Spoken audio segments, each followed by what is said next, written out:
Oi, gente, Júlio Marinho falando, bem-vindos ao canal, tudo bem com vocês, queridos? Então, gente, um seguidor me fez 3 perguntas relacionadas ao vídeo de ontem, e eu acho que de repente o vídeo possa ter ficado um pouquinho vago mesmo, então eu resolvi respondi lá, né, aos questionamentos, mas resolvi fazer esse vídeo porque pode ser que alguém não tenha visto lá os comentários, e aí quem estiver chegando aí agora já vai, né, se aprofundando um pouquinho mais. Então vamos lá, vou fazer as perguntas e vou em seguida dar as respostas, que são mais ou menos as mesmas respostas que eu dei lá. Né? A primeira pergunta foi a seguinte: o que tem contra os ativistas citados a releitura histórica citada? Bom, os tais ativistas citados no outro vídeo foram os queer ativistas e os trans ativistas. Né? E assim, eu não tenho absolutamente nada contra esses ativistas. Né?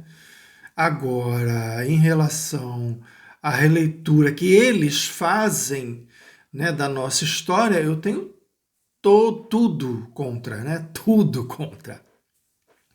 Primeiro que a gente não tem que fazer releitura de nada, né? Por pior que a história seja, a gente não tem que fazer releitura. História é história, né? Realidade é realidade. Fatos históricos são fatos históricos, a gente não tem que criar, enfiar personagens, inventar todo um contexto, uma narrativa que simplesmente não existiu. A história é aquilo ali, boa ou má, bonita ou feia é ela, né? Então a gente sempre tem que privilegiar a verdade dos fatos. Bom, é isso que eu teria contra isso. Bom, e a outra pergunta é: sobre Stonewall, você não acha que foi um marco da comunidade LGBTQIA+, e que ninguém invalida acontecimentos anteriores, apenas lembra mais de um do que o do outro? Entendi. Mas assim, não. O que existe é assim: fingem que nada aconteceu antes, ou talvez não saibam, como se Stonewall fosse realmente o início. Assim, nada antes, né? Aí acontece Stonewall e tudo depois. E não é verdade. Agora, não dá para negar, né, que Stonewall tenha nos dado um incentivo e um entusiasmo, né, diferentes. Não é que antes não havia esse entusiasmo, mas Stonewall talvez estreie uma nova forma de fazer um ativismo mais incisivo, um ativismo mais enérgico, né? Talvez, né, o Stonewall tenha trazido isso, né? E por isso mais lembrado. E também tem a coisa da mídia, né? Eu já falei, inclusive, disso, né? Quando eu falei dos motins de Stonewall, eu falo sobre isso, né? Stonewall aconteceu em Nova York, tem toda uma mídia por trás. Além de ter inaugurado esse tipo de ativismo mais incisivo, mais enérgico, teve também uma mídia muito maior. Mas não é que não tenha acontecido nada antes, e tudo o que aconteceu foi importante. Né? Não só Stonewall. Stonewall foi importantíssimo, mas os outros eventos também foram muito importantes. Os eventos que vieram antes, Stonewall foi importante, os que vieram antes e os que vieram depois, todos são muito importantes, todos contam a sua própria história, todos fazem parte, né, de um pedacinho, é uma pedrinha que a gente vai colocando ali no nosso caminho. Bom, e a próxima pergunta foi: de qual releitura da homossexualidade está falando e o que é tentativa em ter acesso aos corpos gays? Eu falei isso lá no outro vídeo, né? Então, assim, deixando claro que essa releitura da homossexualidade é a seguinte: a homossexualidade se refere à sexualidade, a sexualidade se refere a sexo, não a gênero.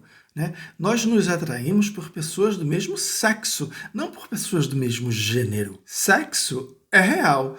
Gênero é um conjunto de estereótipos, né, que foram criados pela sociedade para reforçar o lugar que homens e mulheres têm na sociedade. Né? Cada um tem um seu papelzinho regulado pela sociedade, os estereótipos servem para isso. Então, não, homossexuais não se atraem sexual e afetivamente por gênero, por esses estereótipos. E quando eu falo em ter acesso aos nossos corpos, é porque a gente tem sido, ultimamente, vítima de uma chantagem emocional que nos acusa de sermos transfóbicos pelo fato de nos recusarmos, né, a fazermos sexo com pessoas trans. E assim, é um direito nosso. Homens gays têm o direito de não querer se relacionar com pessoas que tenham vagina, assim como lésbicas têm o direito de não quererem se relacionar sexualmente com pessoas que tenham pênis. É isso, né? Sinto muito, mas é isso. É assim que funciona.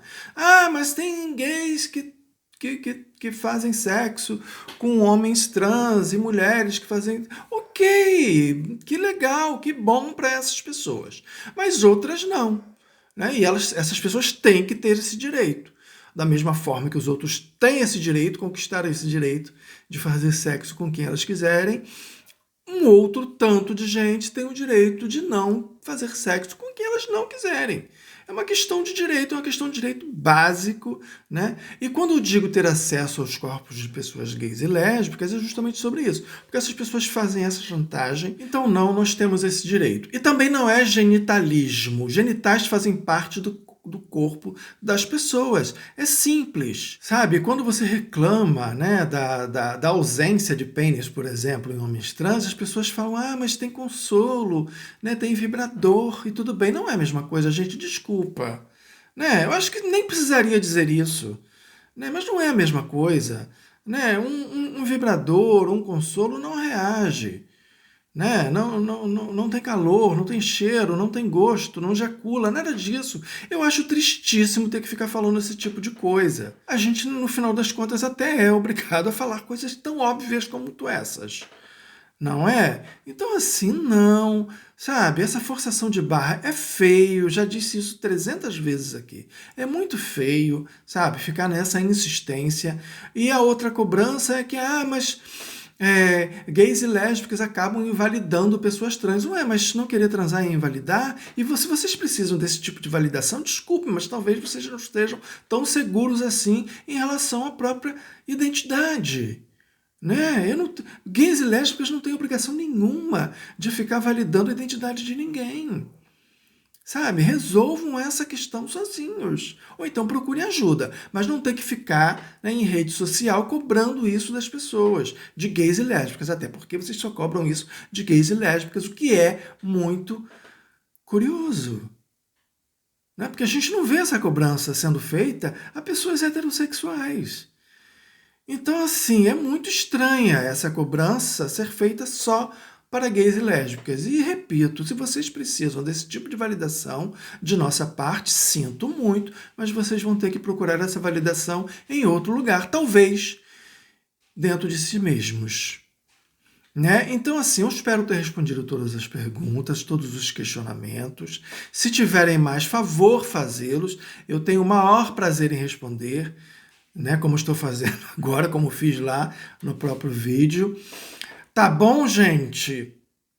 Lembrando que amanhã tem um vídeo novo, porque aqui neste canal todo dia tem um vídeo novo. Era isso, e até amanhã.